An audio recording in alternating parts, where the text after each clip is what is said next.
The narrator tells us that she knows that woman, as though Violet is walking along the street before us. The narrator also knows her husband and goes on to give an encapsulated summary of the couple's tale. The husband fell in love with an 18-year-old girl, went mad with his love for her, and then shot her. Violet appeared at the young girl's funeral and slashed the face of the dead body with a knife before being thrown out of the church. No one ever prosecuted Violet's husband, Joe Trace, for shooting his young lover.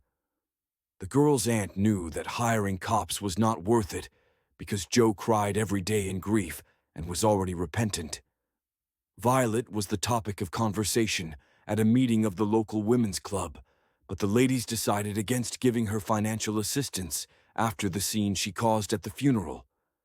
Furthermore, she had gone on to get herself a boyfriend in an attempt to get revenge for her husband's affair, but this tactic didn't seem to work. Joe sat around the house listless and sullen, so Violet tried instead to regain his love. However, she could not break through their embittered silences. Finally, Violet decides to find out more about her husband's dead lover. She haunts the young girls' schools, asking her teachers about their former student, and learns to imitate the girl's favorite dance moves. She even gets her hands on a photo of the girl. Violet and her husband often stare at the photo in silent bewilderment. Violet's attacked Dorcas's corpse on the 3rd day of January in 1926. That year was cold and snowy, 8 years after the 1919 armistice that sent so many victorious soldiers home. Women in the neighborhood of Violet's Lenox Avenue apartment check on their friends to see if everyone has adequate supplies, and they send their husbands to search for open stores with long lists for kerosene, soap, and other provisions. During nights that winter, Violet and Joe wake up in turns to go to the living room and stare at the photo of Joe's dead lover, Dorcas. Violet is a hairdresser, so while Joe mopes around the house, missing workdays, she goes to the homes of neighborhood women to make some money.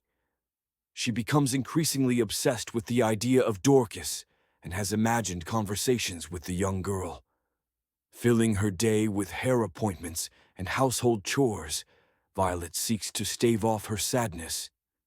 Even before the incident with Dorcas, Violet has had a history of bizarre public behavior.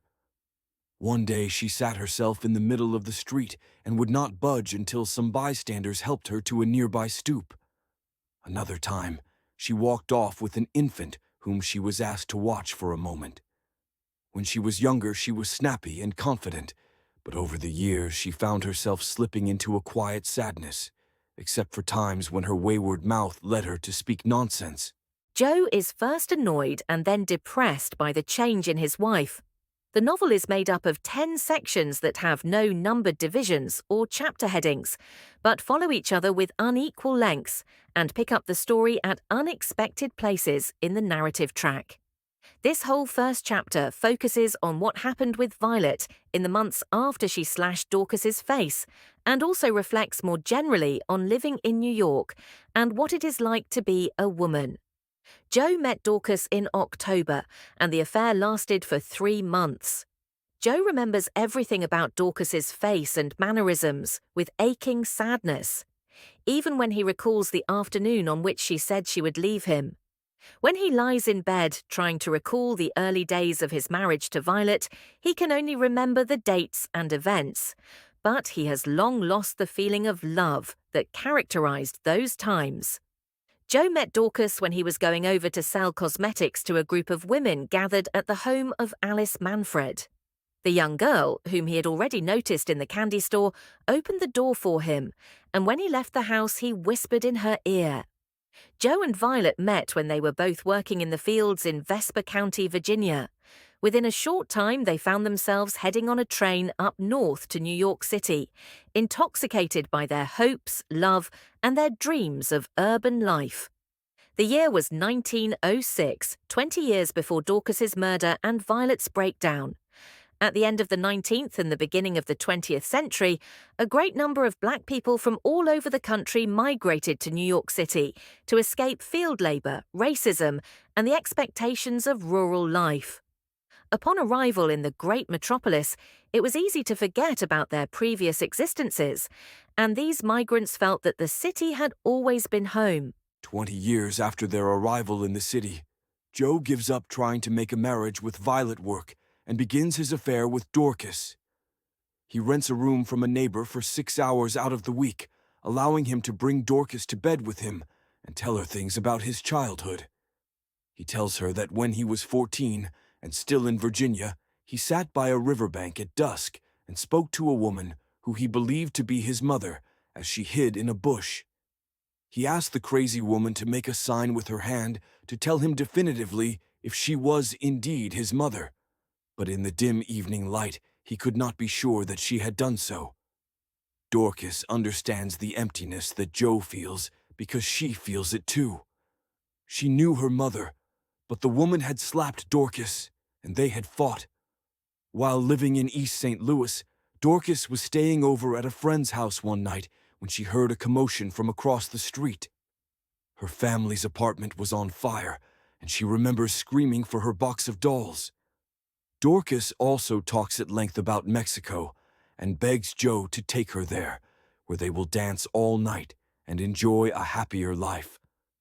Dorcas and Joe relate to each other the secrets of their lives as they lie in bed. The apartment they use belongs to a woman named Malvone, who cleans offices until well past midnight. But Dorcas and Joe think about how nice it would be to stay there until the wee hours. However, Dorcas has to get back to Alice Manfred's house, and Joe must return to Violet. In the time they do spend together, she does his nails, and they make passionate love. At the end of each meeting, Joe gives Dorcas a present. Malvone cleans the offices of powerful white businessmen every night from 6 until 2:30 a.m. She took care of her nephew, alternately called Sweetness, William Younger, or Little Caesar, from the time he was 7 until he moved away to Chicago or San Diego. After he leaves, she finds her favorite grocery bag tucked behind his radiator and filled with the unsent letters of neighbors. A busybody who loves gossip, Malvone begins to read through the letters.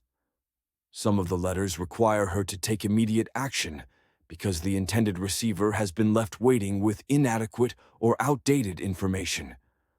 Such is the case with a woman named Winsome Clark, whose husband in Panama is still sending cash to an old address. Sometimes she also adds unsolicited and anonymous clippings to letters that she finds particularly sinful or steamy before sending them on. One day Joe arrives at Malvone's door. She assumes that he is there to sell her his cosmetics, so she assures him that she has no money. Joe corrects her and explains that he is there to ask a favor. He wants to rent out Sweetness's old room to use while Malvone is working downtown. He says that he will pay her $2 a month in addition to fixing up any leaks or problems around the house since she now lives alone. Malvone refuses, saying that she wants no part in Joe's infidelity. She rejects his offer on the basis of her reputation and her solidarity with Violet, whom she does not like, but for whom she feels some sympathy. Joe tries to convince her that he only wants to spend some time with a female companion for some conversation. He says that he is a decent man who does not gamble, drink, or run around the neighborhood with prostitutes. He says that Violet no longer talks to him, but busies herself with her hairdressing and communicates more with her parrot than with her own husband. Although she is troubled about being an accomplice to a man's treachery, Malvone agrees to the arrangement with the proviso that she will not pass notes or messages between the couple or help them to arrange meeting times. She also begs Joe not to get involved with a woman who has young children. Of course, Joe has been running around of late, meeting Dorcas on any evening that she can manage to get away. The couple tends to meet on Thursdays, a night that seems reserved for covert relationships, and that does not carry the high expectations or dangerous energy of a weekend night. In the summer of 1917, 9 years before Dorcas's murder, Alice Manfred became the guardian of her orphaned niece, whose parents died in the East St. Louis riots. This was the summer that Alice, who rarely ventured below 110th Street, took Dorcas to a march of black men on Fifth Avenue in protest of the East St. Louis riots that killed so many black people. The men walked to drum beats and wore stony, serious expressions. Dorcas's father was pulled from a trolley car and trampled to death, and her mother, having witnessed this scene, ran back to her apartment, which was thereafter set ablaze. Dorcas went to 2 funerals in 5 days, but never spoke of her sadness when she arrived at her aunt's home. Instead, she concentrated on her wooden dolls and imagined how they must have burned in the fire. While everyone else blamed the riots on angry black veterans or white workers, Alice blamed the violence on the smooth new music that she feared and found sinful. She sought to escape the tunes of soulful female voices, while her young niece felt the rhythms and longings deep in her soul. Alice began to work as a seamstress, and in the afternoons after school, Dorcas would go to the home of their neighbors, the Miller sisters, who would care for a few children at a time. Religious women, one of whom was left at the altar, the Miller sisters would sit with Alice when she came for Dorcas, and they would discuss new fashions and new music with a mixture of awe, disapproval, and anxiety. However, around the age of 16, Dorcas began to feel the first stirrings of rebelliousness and sexual desire.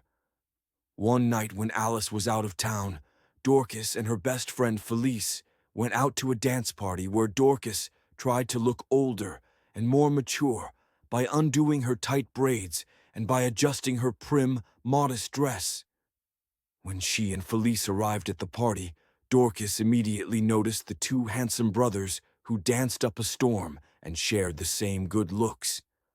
As the music changed from the fast opening numbers to the slower, more sultry pieces, Dorcas made her way towards the 2 brothers who were staring at her from across the room.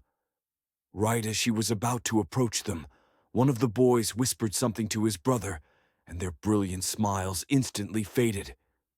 The brothers turned away from her, and Dorcas was crushed. The following year, she met Joe Trace when he was called to the home of Alice Manfred to sell cosmetics to Malvone's cousin Sheila. Sheila had invited Joe to meet her at Alice's home on Clifton Place, where a luncheon for the Civic Daughters was being held and a fundraiser being organized. The women cooed over Joe and his products, happy to be in the company of a fine-looking, respectable man who wore about him the honest demeanor of country folk. While they plied him with food and flirted harmlessly, Alice Manfred became uncharacteristically quiet, as though she sensed that something was amiss, or she had a premonition of what would happen. In March of 1926, a few months after Dorcas's murder, Alice Manfred waits in her home for a visit from Violet, an unlikely visitor, but one that Alice no longer minds. Renamed Violent after her behavior at the funeral, Violet comes to see Alice for the first time. But Dorcas's aunt only grudgingly opens the door for the woman who ruined the ceremony and stole the spotlight away from the task of mourning. The 2 talked all night, and when the 3 weeks were up, Violet sent her money home with her sisters and moved to the nearby town of Tyrell to work for a family and stay close to Joe. He was 19 at the time and living with an adopted family. His family was surprised when he decided to take Violet to Baltimore 13 years after they married, because he had always loved the woods and nature. But their sudden decision to bypass Baltimore and head for New York, the city, was even stranger. Neither Joe nor Violet ever really wanted children, and Violet had already had 3 miscarriages by the time they moved from Virginia. However, by the time she hit 40, Violet craved a child and imagined what her last baby would have been like. Then Violet remembers that earlier that morning at Alice's house, Violet had sat while her hostess hemmed her frayed coat lining. The 2 women were now comfortable with sitting in silence, and Violet drank tea as she watched Alice work. Violet wondered out loud whether she should stay with Joe or leave him, and Alice did not give her a clear response. Spring finally arrives in New York City in 1926, and Joe Trace still sits at his window or on the stoop, crying openly and blowing his nose into the handkerchiefs that Violet so carefully launders. Joe had never cheated on Violet before he met Dorcas, and the narrator thinks of him as a man who stopped growing up at the age of 16. He still loves peppermint candy, and maybe he feels proud that he never chased women like all this sweetback, men who stand around on street corners looking cool. Perhaps, thinks Joe, if he had told one of his two buddies, Stuck or Geestan, what was going on with Dorcas, then things would not have ended as they did. Joe picks up the stream of narration and addresses the reader as though he were on trial, building his case. He describes how he saw the young girl in the candy store and how he would never tell another man about what was going on. He had no interest in bragging, and Stuck or Geestan would not have understood. The day that he saw her at Alice's, he heard her name for the first time. The only person he would have told was Victory, with whom he grew up. Joe was born in 1873 and was taken in by the Williams family when their son Victory was just 3 months old. Victory and Joe grew up as brothers, but Joe knew that they didn't share the same parents, and so he gave himself the last name Trace when he misunderstood something that Rhoda Williams said. He hoped that his mother and father would come back for him. When Joe and Victory were young men, they were chosen by the best hunter in Vesper County to go with him on his trips. This honor marked the beginning of Joe's love for the woods. He thinks of this opportunity as the second change in his identity, the first being when he named himself Trace. The third change came in 1893 when Vienna burned in a fire, and Joe met Violet in Palestine. When the two married, they worked for 5 years for a man who kept building up their debt. Joe changed again in 1901 when he bought his first piece of land and was then driven off it unfairly. The fifth change occurred when the couple moved to New York City in 1906, and then the sixth one took place when the couple moved from Little Africa uptown to Harlem. Joe and Violet fought their way into an apartment on Lenox Avenue where black people could live with as many as 5 rooms. Joe worked in hotels and picked up the Cleopatra cosmetic sales. Joe marks the next change in himself at 1917 when riots broke out and he was attacked with a pipe by some white men. The seventh and final change happened in 1919 when Joe danced down the street with the black soldiers of Company 369 returned from the war and marching. Everything was good until 1925 when Violet started slipping away and sleeping with a doll in her arms, and Joe began to feel a loneliness that he never knew before. In this section, Joe continues in his narration and describes Dorcas with her long hair and bad skin.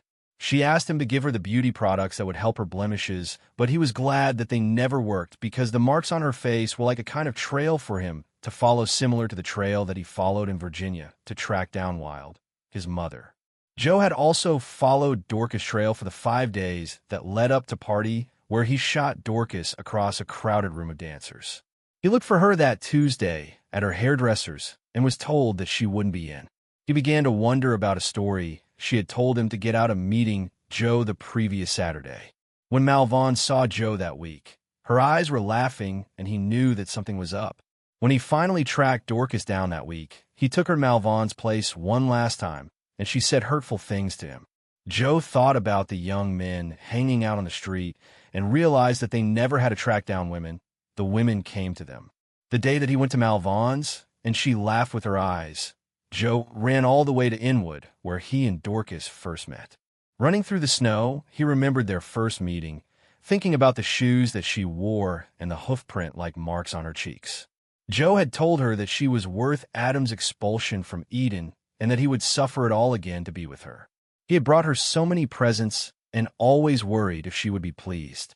When they first slept together in Malvon's nephew's bedroom, it was Dorcas's first time, and in a way it was Joe's first time too.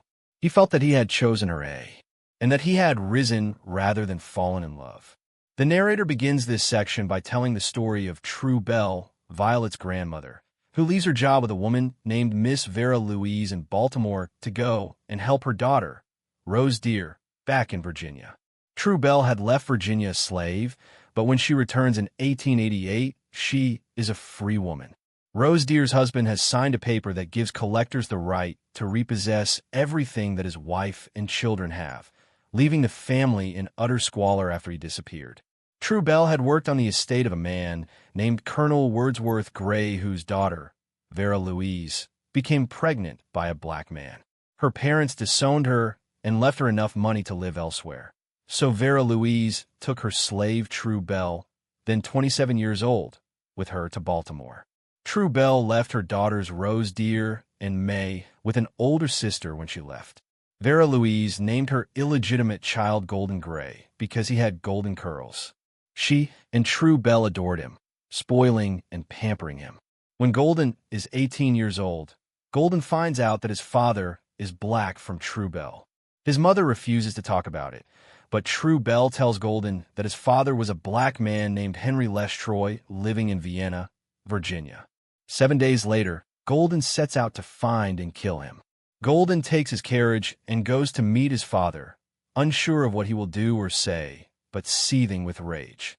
As he drives through a heavy rainstorm, he sees a naked black woman in the woods along the road, looking wild and staring at him from behind a tree. When she sees Golden, she turns to run but hits her head and falls to the ground, unconscious. Golden, revolted by her blackness and savage looks, contemplates leaving her there. Walking to her, he sees that she is very pregnant, so he lifts her into the carriage and drives on to his father's, hoping to look heroic when in fact he is a hypocrite. He does not want this black, unconscious, naked woman, covered in blood, to lean on him during the ride. He only worries about his fine clothes getting dirty. Golden has always loved True Bell, the woman who smiled at him as a boy and took such good care of him as he grew up, but he does not know how to deal with the fact that he, like she, has a black father. His whole understanding of his privilege and identity are therefore thrown into orbit.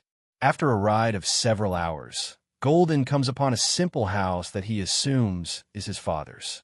The house is empty when Golden arrives, and the black pregnant woman continues to lie unconscious. Golden worries about her waking up or going into labor, and he brings her into the empty house and lays her on a cot, covering her with a jacket as he awaits the return of Henry Lestroy. Hungry and cold from the rain, Golden drinks some liquor that he finds in the house and is becoming drunk when he hears a horse approaching. When he goes to the door, he finds a young black boy standing.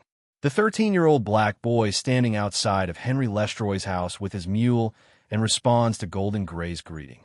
The boy assumes that the well-dressed but visibly drunk man before him is white. He figures that Golden Gray is there to collect hides or hunting pelts from Henry Lestroy. He tells Golden Gray that Lestroy has been away from his house for several days and that he could arrive at any moment. Lestroy had asked the young boy to come by and take care of his livestock, the animals that wander around behind the house. Gray is satisfied when he hears that he has happened upon his father's house, correctly, drawn there as if by instinct. When the young boy starts to walk toward the back of the house, Golden Gray tells him to come in and help him with something when he is finished. Then Golden Gray goes back inside and changes his clothes again, this time putting on something more formal after laying out the garments carefully. He thinks about finally finding his father and hopes that meeting this black man will somehow make him whole, reconnecting him to something that he did not know he missed. When he first heard the news of his father's blackness, he tore up some of his mother's clothes and threw them on lawn, unsure of how to deal with his rage. True Bell suggested that he go to his father, and Golden Gray took her advice. The narrator takes a sympathetic tone when describing his need to reconnect, although she vacillates between condemning his airs and narcissism and feeling for his pain. Disembodied and unidentified, the narrator ends up wishing Golden Gray well and hoping that he will arrive at peace with himself. The young black boy has seen a lot of death, so when he enters the house and sees the woman lying under a shiny green dress, he realizes instantly that she is alive. He goes over to her and does not take his eyes off her face as he removes the clots of blood that are forming from the gash in her forehead. He brings her water and lifts it to the unconscious woman's lips and tends to her with competence and authority as Golden Gray looks on. Golden Gray is no longer scared for her to open her eyes, now that the young boy is with him in the room. Golden Gray is forever haunted by the memory of the unconscious pregnant woman he once found. Years later, his father, Henry Lestroy, known as Hunter's Hunter, is a famed tracker in Vienna's sugar fields. When Golden Gray arrives at his cabin, Hunter's Hunter is startled to find him with the woman and young Honor. Golden Gray confronts his father and pointedly calls him Daddy, revealing their long-separated bond. The pregnant woman awakens screaming and gives birth with their help, then bites Hunter's cheek. He names her Wild, and when she rejects her newborn, he sends Honor to find someone to raise the child. Wild stays in the area, haunting the cane fields as a mysterious, watchful presence. Her abandoned son, Joe Trace, grows up with Victory's family after the black community is displaced. Joe senses Wild is his mother and searches for her 3 times throughout his life. He finds her once and speaks to her, but her response remains unclear, leaving him forever uncertain of his origins. Joe's search for Dorcas on January 1st, 1926, is interwoven with memories of his earlier search for his mother, Wild. The narrative shifts between the 2 hunts, linking his longing for love and belonging. Joe defends himself as if on trial, claiming he never meant to harm Dorcas. He says he only wanted to find her after their painful quarrel. Carrying a gun felt natural, not murderous, as he walked through the cold city. He imagined Dorcas alone, not with the flirtatious men of the streets. The flashback reveals his earlier obsession with finding Wild in Virginia. He returned to the riverbank where he once saw her and searched for a sign. Recognizing the place by a twisted tree, he crawled into a nearby burrow. Inside, he found traces of her life: pots, furniture, stolen goods, and a green dress. The room carried her scent and presence, but Wild herself was gone. Both hunts exposed Joe's desperate need to reclaim lost love and identity. Dorcas is at a lively party where people dance and drink in a crowded apartment. She dances with Acton, a handsome young man admired by many women. As they move together, she feels happier than ever, proud to be chosen by him. Dorcas begins to narrate her thoughts, fearing Joe will come looking for her. She had told Joe to leave her alone, words that came out harsher than intended. Though she meant to explain their problems, she ended up insulting him instead. Dorcas keeps Acton a secret from Joe, knowing it would only hurt him. She wants to be admired, to feel important, something Acton's attention gives her. Acton shapes her style, making her feel seen, while Joe loved her too easily. Dorcas enjoys the thrill of jealousy her relationship with Acton provokes. But deep down, she knows Joe will not stay away for long. While dancing, she suddenly sees Joe enter the room. A shot rings out, and Dorcas falls, bleeding in Acton's arms. As she dies, Acton worries only about a bloodstain on his coat. Felice appears, holds Dorcas's hand, and hears her whisper Joe's name before the room fades away.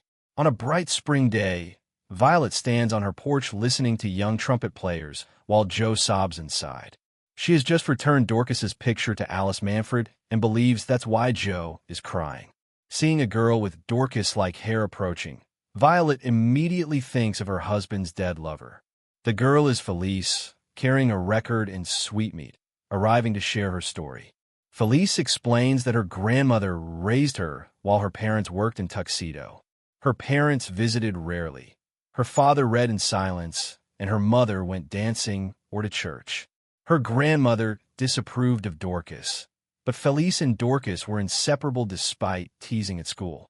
When Dorcas began seeing Joe, she tried to hide it, but Felice found out from gossip. Others think Violet is mad, but Felice doesn't after visiting her about a missing opal ring. Her mother had stolen the ring and given it to her. Dorcas borrowed it to impress Acton. Felice stayed away from Dorcas's funeral, angry and hurt, but later sought Joe out. During her visit, she reveals Dorcas let herself die rather than seek help. Felice cries for the first time, and Joe and Violet comfort her with supper. Violet admits she saw the opal ring on Dorcas's hand at the funeral. As music fills the room, Joe and Violet dance, and Violet invites Felice to return for a hair appointment. The narrator steps forward, breaking the story's frame and reflecting on her role. She admits she has failed as a voyeur, watching others instead of living her own life. She confesses she expected violence. Joe killing Violet or the reverse. Her assumptions about the character's pain and choices proved wrong. The narrator realizes that people are less predictable than she believed. She wishes she could retreat to the wilderness like Wilde, facing her own madness. Alice Manfred moves back to Springfield, returning to a quieter life. Felice matures, buying her own records and food, cautious of people like Dorcas. Joe begins working nights at a speakeasy after Dorcas's death. He and Violet rebuild their relationship during the quiet mornings. They share naps, walks, card games, and tender intimacy. Their love, once broken, grows peaceful and mutual again. A memory from 1906 recalls Violet asleep in white when Joe returned from work. That image of purity and peace mirrors their present reconciliation. Now, they whisper secrets under the covers and are content in love. The narrator ponders what in the city or in jazz sparks such deep passions. She reflects on how music and the city's shadows drive people to secret love. She envies Joe and Violet's love, both private and openly shared. Unlike them, her own experience of love has been hidden and lonely. She longs to finally speak her desire aloud, to live and love openly.